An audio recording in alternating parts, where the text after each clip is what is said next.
บ่อยากเสือสายตาว่าภาพตรงหน้าสิเป็นความจริงก็คนที่เคยสัญญาคนบอกกันว่าบ่ตายสิบ่ทอดทิ้งกำลังกอดกันอิงติงกอดอิงติงอยู่กับผู้อื่นก็ยกให้เพิ่นเบิดใจเมื่อคราวเคียงไกลร่วมใช้วันคืนสิหยุดที่กันและกันหนักร่วมฝ่าฟันยากสิซอยกันมือจังใดมากลายเป็นอื่นมาเฮ็ดกันได้แค่น้อใจคนแล้วคำว่าฮักกันมือนั้น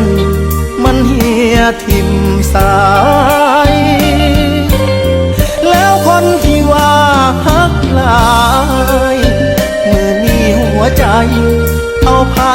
มาปนแทบบ่มีแห้งหายใจลาลอยไปทั้งตัวตนกลั้นใจฟังเหตุผลของคนที่เศร้าฮักกัน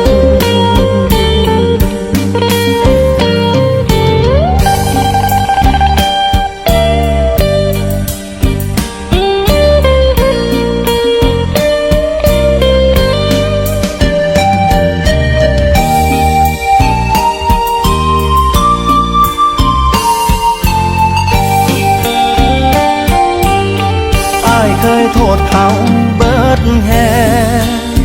ว่าเขามาแย่งว่าเขาเป็นมาแต่เมื่อได้เห็นตำตาจังได้หูว่าอ้ายโง่มาตั้งนาน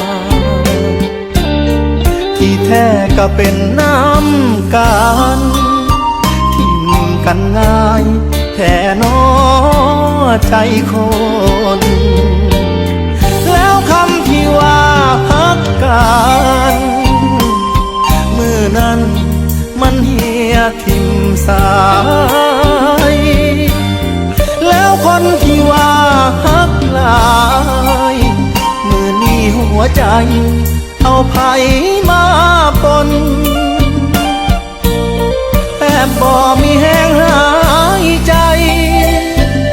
ลาลอยไปทั้งตัวตน